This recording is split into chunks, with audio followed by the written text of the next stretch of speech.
Hello class, आज हम पढ़ेंगे हिस्ट्री में chapter third the neolithic revolution में। इस चैप्टर में पढ़ेंगे where the first farmers and herders lived, tools and pottery and about the wheel invention. Where the first farmers and herders lived, archaeologists have found evidence of farmers and herders all over the subcontinent. जो archaeologists थे उनको farmers और herders से related जो भी evidence मिले वो India में, इंडियन सब कॉन्टिनेंट में कई जगहों पर मिले, जैसे कि बुर्ज होम, मेहरगढ़ इन नॉर्थ इंडिया में बुर्ज होम और मेहरगढ़ में, कोल Dihwa and महागारा in central India. और सेंट्रल इंडिया में कहाँ कहाँ पर एविडेंस मिले? कोल डिहवा एंड महागारा में। Daojali Hading in the east में दाऊजली हेडिंग में एविडेंस मिले। And Hallur and Paiyampalli in south and are some of them.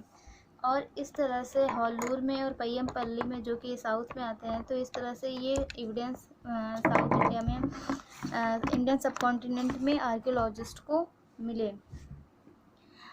In some places burned grains have been found which have been identified. और कुछ जगहों पर जो ग्रेन्स थे जो कि वो पकाकर खाने लगे थे, और वो भी, उनके भी एविडेंस मिले, उनको भी पहचाना गया कि ये किस तरह के ग्रेन्स हैं। Bones of different animals have been also been found and identified. और तरह तरह के जो एनिमल्स वो अपने साथ रखते थे या शिकार करते थे, उनकी हड्डियों का भी एविडेंस मिला।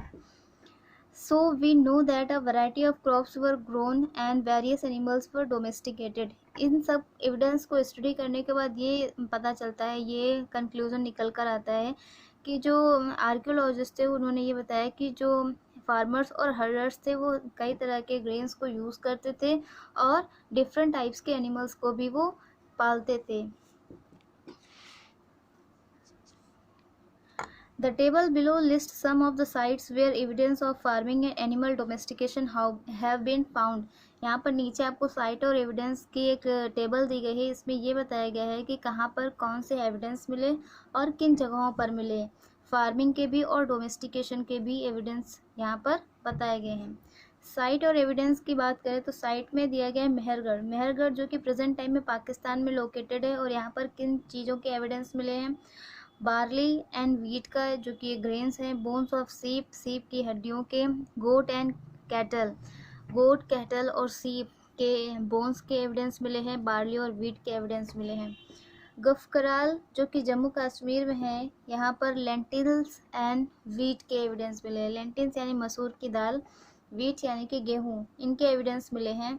बुर्ज होम ये भी प्रेजेंट टाइम में जम्मू कश्मीर में है। यहाँ पर किन चीज़ों के एविडेंस मिले हैं? वीट एंड लेंटिल यानी कि मसूर की दाल। बोन्स ऑफ डॉग, कैटल, सीप एंड गोट, इन सारे एनिमल्स के बोन्स के एविडेंस मिले हैं। और वीट और लेंटिल के एविडेंस। चिरान जो कि प्रेजेंट टाइम में बिहार में है, यहाँ पर बार्ली, वीट, ग्रीन ग्राम यानी कि हरे चने। Bones of buffalo and ox, यहाँ पर इन सारे एनिमल्स और ये ग्रेन्स के एविडेंस मिले हैं। हलूर जो कि कर्नाटका में है, यहाँ पर मिलेट यानी कि बाजरा। Bones of cattle, sheep, goat and pigs, इन एनिमल्स के बोन्स के एविडेंस मिले हैं और मिलेट के एविडेंस मिले हैं।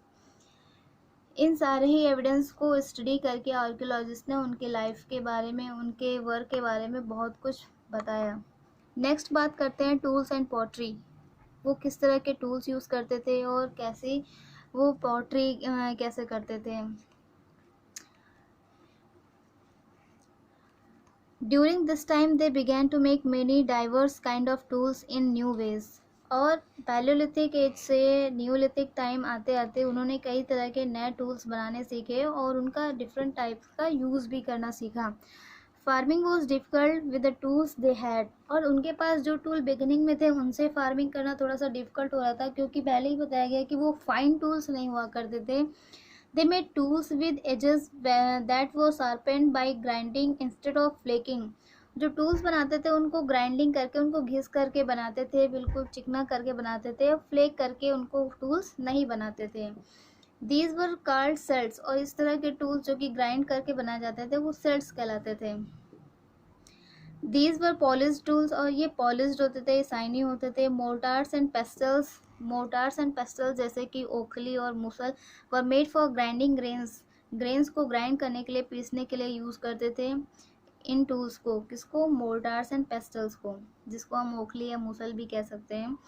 Palaeolithic tools continue to be made, और पैलोलिथिक टाइम के जो टूल्स थे वो इस समय भी बनाए जा रहे थे। Tools were also made for reaping and hoeing, जो टूल्स थे वो कटाई और कुदाली का काम करने के लिए भी उनको यूज़ किया जाता था। Development of wooden tools was also important during this period, यानी कि इस पीरियड में अभी तक जो स्टोन टूल्स बनाए जाते थे, इस पीरियड में अब वुडन टूल्स को भी बनाया जाने लगा, जो कि फार्मिंग में यूज़ किए जाते थे। यहाँ पर आप सेल्स को देख सकते हैं, ये काफ़ी शार्प एजेस के आपको टूल्स दिखाई दे रहे हैं, और पैलोलिथिक टाइम के जो टूल्स थे उनसे काफ़ी बहुत ज़्यादा बेटर टूल्स हैं ये, यानी कि अब ये टूल्स बनाने में काफ़ी एक्सपर्ट हो चुके थे और अच्छे टूल्स बनाते थे। With effective food production a whole series of crafts made their appearance, और ये काफ़ी अच्छा फूड प्रोडक्शन करने लगे थे इन टूल्स की सहायता से, और क्राफ्टिंग का वर्क भी करने लगे थे।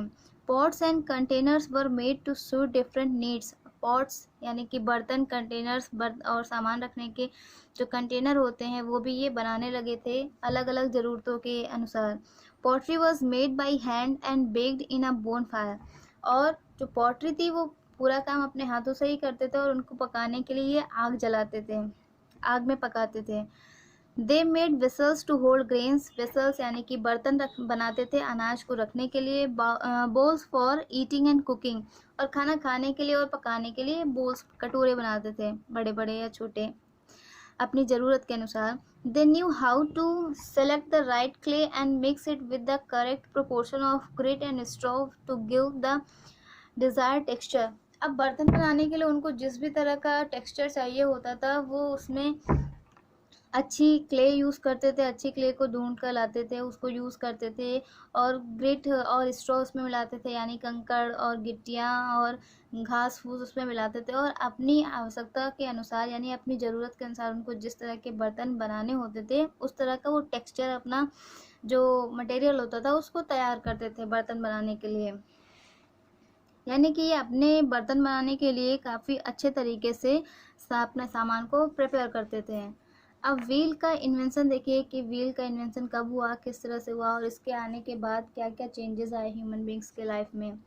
द व्हील में देखिए, the wheel was probably invented around 7000 BCE। जो व्हील का इन्वेंशन हुआ, जो पहिए की खोज हुई, आविष्कार हुआ, वो 7000 BCE के लगभग हुआ। बिफोर इट्स इन्वेंशन, इसके इन्वेंशन के पहले logs of woods were use to roll heavy objects. अब इसके पहले भी हैवी ऑब्जेक्ट्स को इधर से उधर ले जाने के लिए ये क्या करते थे, लॉक्स ऑफ वुड यानी कि लकड़ी के बड़े बड़े लट्ठों पर सामान रखकर उनको घुमाते हुए ले जाते थे, और इस तरह से वो ऑब्जेक्ट्स को कैरी करते थे। This method permitted them to move heavy objects more quickly and competently and over longer distances. जब पहिए का आविष्कार हो गया तो क्या हुआ कि हैवी ऑब्जेक्ट्स को बहुत इजीली और बहुत सरलता से, आसानी के साथ ये हैवी ऑब्जेक्ट्स को एक जगह से दूसरी जगह पर काफ़ी लॉन्ग डिस्टेंस में भी लेकर ट्रैवल कर सकते थे, और वो भी बहुत आसानी से। Wheels were first made by slicing the trunk of a date palm. सबसे पहले जो व्हील्स बनाए गए थे वो जो डेट पाम होते हैं, जो खजूर के पेड़ होते हैं, उनके ट्रंक को कट करके, उनके ट्रंक के स्लाइसेस करके उससे बनाए गए थे। It was use in cart for transportation and for the potter's wheel to make better pottery. दो तरह से इनका यूज़ होता था, जो व्हील्स बनाते थे दो तरह से उसको यूज़ करते थे। पहला तो ट्रांसपोर्टेशन के लिए, और दूसरा जो पॉटर्स होते थे पॉटरी के लिए, यानी कि अपने बर्तन बनाने के लिए। जो कुम्हार का चाक देखा होगा, कुम्हार का पहिया, वैसे ही वो दो तरह से उन पहियों को यूज़ करते थे। Later the spinning wheel also came into use, और बाद में स्पिनिंग व्हील को भी वो यूज़ करने लगे। The earliest known use of the wheel was in the Mesopotamian civilisation, और मेसोपोटामियन सिविलाइजेशन में भी इन व्हील्स को यूज़ करते थे, पॉटरी के लिए भी और ट्रैवलिंग के लिए भी। यहाँ पर देख लीजिए आप, एक व्हील का पिक्चर आपको दिया गया है। The wheel which was invented by the early man. जो अर्ली मैन हुआ करते थे उन्होंने इस तरह का व्हील बनाया। ये काफ़ी मॉडिफाइड है वैसे, और स्टार्टिंग में जो उन्होंने बनाया था वो डेट पाम को के ट्रंक को स्लाइसेस करके, उनको कट करके तब उसको बनाया था। और दो तरह से इन पहियों को यूज़ करते थे, पहला ट्रांसपोर्टेशन के लिए, दूसरा पॉटरी मेकिंग के लिए। Thank you.